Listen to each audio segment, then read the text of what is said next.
মাননীয় অধ্যক্ষ মহোদয়, আজিৰ দিনটোত মোৰ পেঞ্চনৰ বিল 1700 কোটি টকা মাহত, আৰু আমি যদি OPS ব্যৱস্থাত থাকিব লাগে তেলে উইদিন 5 ইয়াৰ্স ৰাজ্য চৰকাৰ ভাঙি যাব, কোনো চলোৱা ৰাস্তাই নাথাকিব। 17 তাৰমানে চৰকাৰ অৰ্থনৈতিক অৱস্থা বেয়া আৰু ভালৰ কথা নহয়। অৰ্থনৈতিক অৱস্থা বেয়া মানে আপুনি মাননীয় অধ্যক্ষ মহোদয় আছে অখিল গগৈ ডাঙৰীয়াৰ জবাব সেই ধৰণে মই দিব নোৱাৰো। যদি পেনশন দি থাকিব লাগে অৰ্থনীতি বেয়া হৈ যাব, আজি বেয়া নহয়। যদি OPSত আমি পেনশন দিব লাগে, স্যালাৰি আমাৰ আজিৰ দিনত হল সে 2800 3000, পেনশন এই বছৰ আমাৰ হৈছে গৈ 1700 কোটি পাৰ মান্থ, আৰু যদি 5 বছৰত তাৰ যিটো বেৰোমিটাৰ OPS মতে যদি দি থাকিব লাগে, স্যালাৰিতকৈ পেনশনৰ বিল বাঢ়ি যাব, মানুহৰ লাইফ এক্সপেক্টেন্সি বাঢ়ি গৈ আছে। সেইটো কাৰণে ভাৰত চৰকাৰে সিদ্ধান্ত লৈছিল যে মানুহখিনি একে সুবিধা পাওক, কিন্তু আমি টকাখিনি বেংকত ইনভেস্ট কৰি যাওঁ প্ৰথমৰ পৰা, যাতে বেংকৰ পৰা আমি যেটো ইন্টাৰেষ্ট পাওঁ সেইখিনি দি কৰ্মচাৰীখিনিক চাব পাৰিম। এতিয়া যিখিনি কথা আমি বুজাব খুজিছো, এটা পক্ষৰ পৰা আপোনালোকে বুজিব নালাগে। ইয়াত যেটো আমি ডেটা দিছো, অসমত 4 লাখ কৰ্মচাৰী আছে, 4 লাখ NPSৰ মানুহ নাই। ডাটাটো 4 লাখ কৰ্মচাৰীৰ 1,75,000 জন OPSতে আছে। তাৰমানে 2 লাখ ৰাফলি 2 লাখ কৰ্মচাৰীৰ কোনো ইয়াত সমস্যা নাই। 2,52,000 জন কৰ্মচাৰী আছে যোন NPSত আছে, তাৰো 95,000 আৰু 32,000 যোৱা ডেকা বয়সতে, মানে একেবাৰে 20-21 বছৰত আমাৰ চৰকাৰৰ দিনত নিযুক্তি হৈছে। তেওঁলোকে 35 ইয়াৰ চাকৰি কৰাৰ পিছত OPSতকৈ তেওঁলোকে বেছি পইচা পাব। সমস্যাটো হৈ আছে মাজত 50,000 যিখিনি কৰ্মচাৰী আছে, আৰু এই কৰ্মচাৰীখিনি কেতিয়াও ফ্ৰেছ এপইন্টমেন্ট হোৱা নাছিল। এই কৰ্মচাৰীবিলাক ৰেগুলাৰাইজ হৈছিল।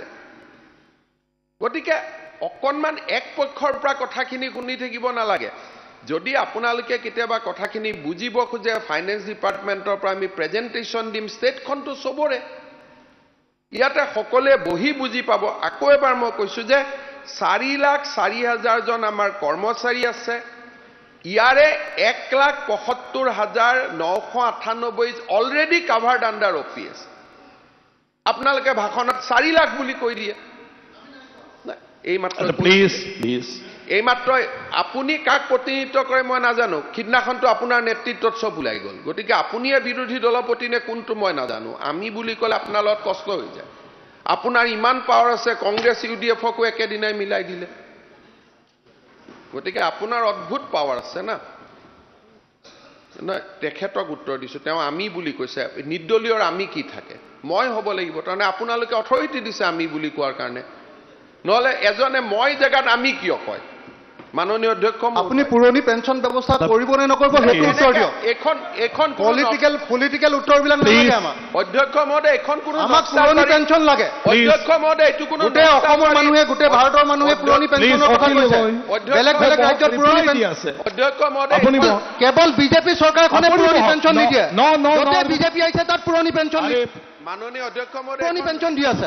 কিয় পুৰণি পেঞ্চন নিদিব? মাননীয় অধ্যক্ষ মহোদয়, এই এনেকে বেনেটটো লগাই দি ক'ব নে নাই কওক। এইটো নক্সালৰ কেম্পত হয়, বিধানসভাত নহয়।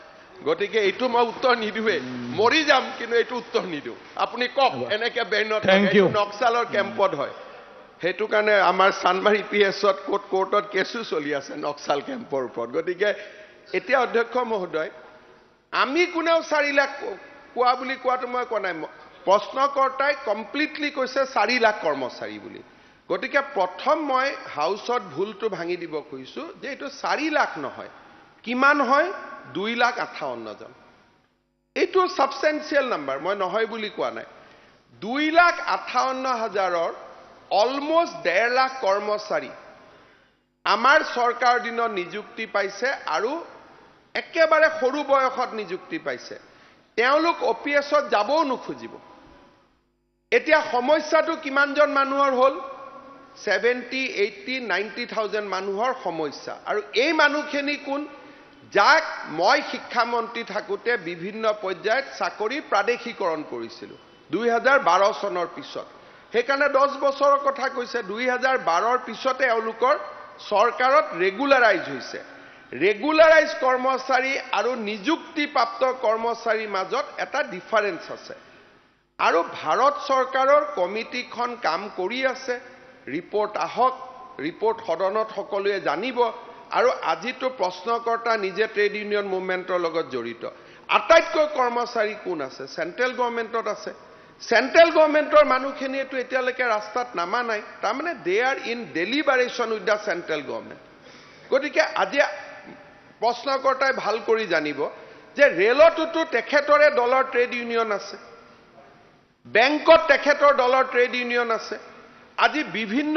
কেন্দ্ৰীয় চৰকাৰৰ কাৰ্যালয়ত তেখেতৰ দলৰ ট্ৰেড ইউনিয়ন আছে তেওঁলোকতো আন্দোলনত নমা নাই তাৰ মানে কি যে ভাৰত চৰকাৰৰ লগত কবাত নহয় কবাত এটা সুন্দৰ আলোচনা চলি আছে গতিকে আমি অলপ অপেক্ষা কৰিব লাগে মই ইনাৰ সংকল্প প্ৰস্তাৱতো কৈছিলোঁ যে আমি অলপ অপেক্ষা কৰা ভাল ভাৰত চৰকাৰৰ কমিটিৰ ৰিপৰ্টটো কি হয় আৰু কমিটিৰ ৰিপৰ্টটো যদি নিগেটিভ হয় যোৱাবাৰো মই কৈছিলোঁ তেতিয়া আমি হাউচত আকৌ এবাৰ বহিম এই মানুহখিনিতো আমাৰে মানুহ কিন্তু এনেকৈ আপুনি অপিএছ কৰিব নে এনপিএছ কৰিব তেনেকৈ থোৰে ৰাজহুৱা সেৱা চলিব এইখনতো গভৰ্ণমেণ্টৰ মই মালিক নহয় I am just A custodian of the government আজি কংগ্ৰেছে উদ্ৰ কৰিছে তেওঁলোকেওতো এইটোৰ লগতে আছিলে ধন্যবাদ কোয়েশ্চন নম্বৰ 200 স্যাৰ সুধিব বিচাৰিছো স্যাৰ নাই শ্ৰী জাকিৰ স্যাৰ অকমান স্যাৰ এটা কবল দিয়ক sir No, the question now, not discussion. This is not the debate. Sir মুখ্যমন্ত্ৰী মহোদয় যিখিনি কথা ক'লে তেখেতে পূৰ্বৰ চৰকাৰৰ অকল শিক্ষা বিভাগৰ নিযুক্তিটোক লৈ ক'লে কিন্তু 1/1/2004 চনৰ পৰা স্যাৰ ওল্ড পেঞ্চন স্কিম বাতিল হৈছে ভাৰত ৰত্ন অটল বিহাৰী বাজপেয়ী ডাঙৰীয়াৰ প্ৰধানমন্ত্ৰীৰ কালছোৱাত তেতিয়া sir education health veterinary SES গৃহ পঞ্চায়ত এইবিলাক বিভাগত হৈছিল তেখেতে কৈছে অলৰেডি নিযুক্ত হৈ থকা অলৰেডি তেখেতে জবাব দিলে গতিকে স্যাৰ সেইবিলাক বিভাগৰ ক্ষেত্ৰত কিয় কন্ট্ৰিবিউটৰি লৈ থকা হৈছে সেন্ট্ৰেল গভৰ্ণমেণ্টৰ কমিটিৰ ৰিকমেণ্ডেশ্যনৰ পিছত সব হ'ব আজিও স্যাৰ তেখেতে এইটো ডিসকাশন আপোনালোকে পিছত ক'ব এইখিনি কথা উত্তৰ দিব লাগে কেতিয়াবা ডিসকাশন অধ্যক্ষ মহোদয় অসম গৌৰৱ তৰুণ গগৈ দিনত অসমত OPS লাগু হৈছিল ইয়াত ভাৰত ৰত্ন অটল বিহাৰী ভাৰত চৰকাৰৰ দিনতে হৈছে 1/1/2004 চনৰ পৰা স্যাৰ সেইসকলক কিয় স্যাৰ কন্ট্ৰিবিউটৰি কৰা হৈছে সেইসকলক স্যাৰ কন্ট্ৰিবিউটৰি ল'ব নালাগে সেইসকলক স্যাৰ OPS পাব লাগে স্যাৰ OPS দিয়াটো কৰিব লাগে স্যাৰ ঠিক OPS আনিব লাগে স্যাৰ আপোনালোকে ৰীতি হৈ উত্তৰ দিব লাগে জাকিৰ হুছেইন সিকদাৰ মাননীয় অধ্যক্ষ মহোদয় কোনো ৰেকৰ্ড মাননীয় অধ্যক্ষ মহোদয় তৰুণ গগৈৰ নামটো কোনো ৰেকৰ্ড এইটো কেন্দ্ৰ বিজেপি চৰকাৰৰ দিনত হৈছে Don't display postcard. Please don't display. তৰুণ গগৈৰ নামটো আমি কিয় চাই দিলো এইটো ৰাজনীতি নহয় Question number 2003 দিনৰ কথা কৈছো ভাৰত চৰকাৰৰ কথা আপুনি কৈ আছে ভাৰত চৰকাৰৰ 1/1/2004 চনৰ শ্ৰী ৰূপেশ গোৱালা সন্মানজনকভাৱে প্ৰধানমন্ত্ৰী আপুনি মন্ত্ৰী collective sir cabinet collective decision Shri Rupesh Gowala sir আমি ওয়াকআউট কৰিছো এফালে কোনো ৰেকৰ্ডত মোদী ডাঙৰীয়া দিনত যদি তাত OPS লগাব পাৰে তেতিয়া তৰুণ গগৈ কেলে OPS লগালে তেতিয়া